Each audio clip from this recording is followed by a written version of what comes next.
देखिए, हमारे स्वास्थ्य मंत्री जी, चिकित्सा शिक्षा मंत्री जी भोपाल के ही हैं और वो पूरी मुस्तैदी के साथ, पूरी गंभीरता के साथ इन सब चीज़ों को देख रहे हैं। कोई स्वास्थ्य व्यवस्था नहीं चरमराई है। हमारे पास अभी भी बेड एक्स्ट्रा है। हमारे पास आज भी भोपाल के अंदर बड़ी संख्या में वेंटिलेटर उपलब्ध हैं, बड़ी संख्या में आईसीयू बेड उपलब्ध हैं। इसलिए ये कहना ठीक नहीं है कि भोपाल की व्यवस्था चरमरा गई है। कोरोना पेशेंट की अपनी एक दिक्कत होती है। दो तीन बातें हैं। पहली बात तो ये कि कोरोना पेशेंट जब अपना टेस्ट कराता है तो उसकी रिपोर्ट आने में कम से कम 10 से 12 घंटे और 24 घंटे भी लग जाते हैं।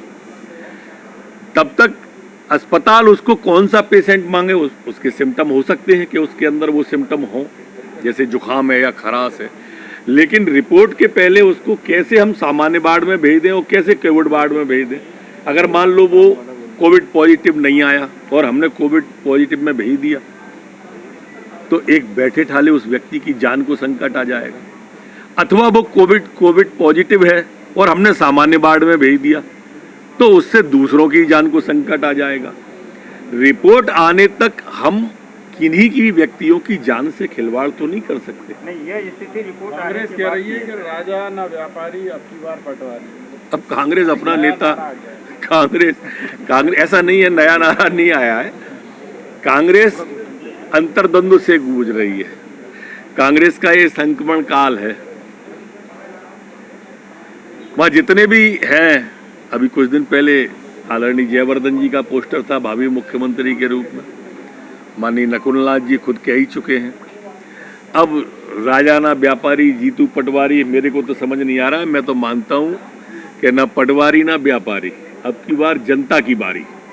इस बार जनता की बारी रहेगी और जनता तय कर देगी आने वाले चुनाव में कि कांग्रेस कहां तक नीचे हाशिए पर जाएगी। सर, कंप्यूटर बाबा जो है लोकतंत्र बचाने के लिए प्रदेश में लगातार एक यात्रा निकाल।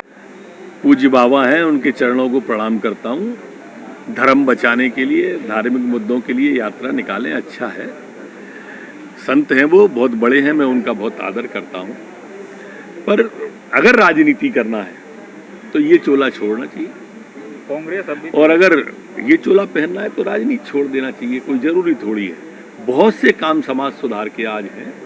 मेरा दोनों हाथों से पैर छीता हूँ यहीं से, आपके माध्यम से आग्रह करता हूँ। कांग्रेस के प्रदर्शन अभी चल रहे हैं, कल इंदौर में भी प्रदर्शन किया, कोरोना काल चल रहा है। हम लोगों को नसीहत देते हैं उनके बड़े नेता, कभी ट्वीट पे कभी उस पे के हम सोशल डिस्टेंसिंग का पालन नहीं कर रहे। और ये इनका जुलूस इंदौर में देखिए आप, इनके नेता जब जाते हैं तब क्या स्थिति कर देते हैं। पर उपदेश कुशल बहुतेरे, उपदेश हमेशा दूसरों के लिए होते हैं, ऐसे वो उपदेश हमें देते हैं। ये कोरोना काल है आज की। देखिए, किसी पार्टी पर संकट नहीं है, ये किसी जाति पर संकट नहीं है, किसी धर्म पर संकट नहीं है। कोरोना का संकट देश पर है, प्रदेश पर है, शहरों पर है, गांव पर है, बस्ती पर है। अभी तो हमारा ध्यान एक तरफ होना चाहिए। अभी मध्य प्रदेश में और कोई तात्कालिक संकट तो दूसरा ऐसा है नहीं ना कि जिसकी तरफ आप ध्यान आकर्षण कर रहे हो और हाहाकार मच जाए। आज हाहाकार मचाने को अगर कोई है तो वो कोरोना है। और इस समय तो आपके देखो, हमारे डंडे अलग हो सकते हैं, हमारे झंडे अलग हो सकते हैं, हमारे एजेंडे अलग हो सकते हैं, पर जब प्रदेश पे संकट आए तब तो हम एक हो सकते हैं। क्यों नहीं हो रहे? थोड़ा सोचो। आज कैबिनेट तक वर्चुअल हो रही है, सारी मीटिंगें वर्चुअल हो रही हैं, कोरोना की बैठक वर्चुअल हो रही है। कृपा करो, कभी तो प्रदेश की सोचो कांग्रेस वालों। दिग्विजय सिंह जी 10 साल तक मध्य प्रदेश के मुख्यमंत्री रहे।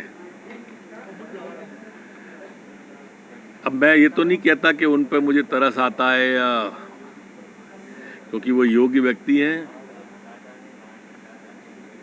उम्र भी है, उम्र दराज भी है, अनुभवी भी हैं। मैं उनके सामने बहुत छोटा हूँ, शून्य के बराबर ही हूँ। पर इतना मेरी, जहाँ तक मेरी बुद्धि है छोटी सी, उसमें ये आता है कि जो सत्र निरस्त होता है उसकी पूरी प्रक्रिया निरस्त हो जाती है, उसके सारे प्रश्न निरस्त हो जाते हैं। ध्यानाकर्षण, शून्यकाल, स्थगन जो भी होता है उस सत्र का सभी निरस्त हो जाता है। जब सब निरस्त हो जाता है तो ये कैसी प्रतिक्रिया है उनकी? कभी अंतर्मुखी होकर भी सोचना चाहिए। सर लॉकडाउन के दौरान राजधानी के कोई भ्रम होता होगा, कोरोना पॉजिटिव की रिपोर्ट उसके पास पहुंचने के पहले लोग लेने पहुंच जाते हैं, और एक हाथ हो सकता है कि हजारों में के पास पहुंची है, एक हाथ से विसंगति हो भी सकती है, तो सुधारने योग्य होगी, इसमें क्या बुराई है? इसको मुद्दा क्यों बनाना? अभी तो हमको सुधारात्मक होना, उसने खबर दी वहाँ गलती हुई या आपने खबर दी और हमसे गलती हुई, तो गलती हम मानेंगे, हम सुधारेंगे, हम ठीक करेंगे, हम माफी मांगेंगे। हमें कोई रुचि वो नहीं है, अरुचि हमको झुकने में, हम सजदा करेंगे, कोई भी गलती होगी सुधारेंगे, पर कोरोना के लिए हम किसी की जान नहीं जाने देंगे, ऐसा संकल्प हमारा है। सर लॉकडाउन से पहली बार ऐसा हो रहा है कि पीएम अस्पताल में ना काफी सारे मंत्री जो हैं घर पर बैठकर इस कैबिनेट करेंगे, पहली बार देश भर में संभव है ऐसा? पहली बार देश में इस तरह की स्थिति बनी है, इसलिए ऐसा हो रहा है।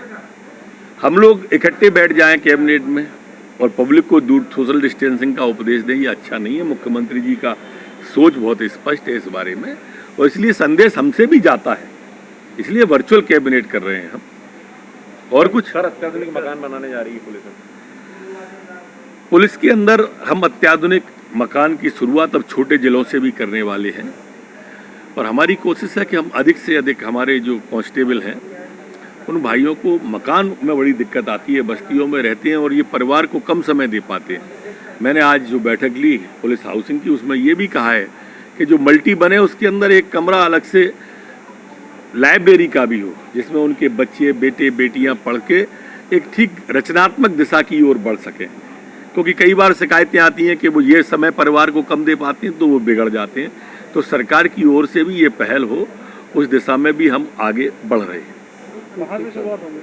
सर लॉकडाउन के 2 दिन पहले भोपाल में शराब की दुकान है, वर्चुअल रैली और वर्चुअल कैबिनेट के बाद में हम बहुत जल्दी 1-2 दिन में पेशी भी कैदियों की, जेल विभाग भी मेरे पे, इसलिए बता रहा हूँ, पेशी भी अब हम वर्चुअल ही कराने की दिशा में 1-2 दिन में निर्णय लेने वाले हैं।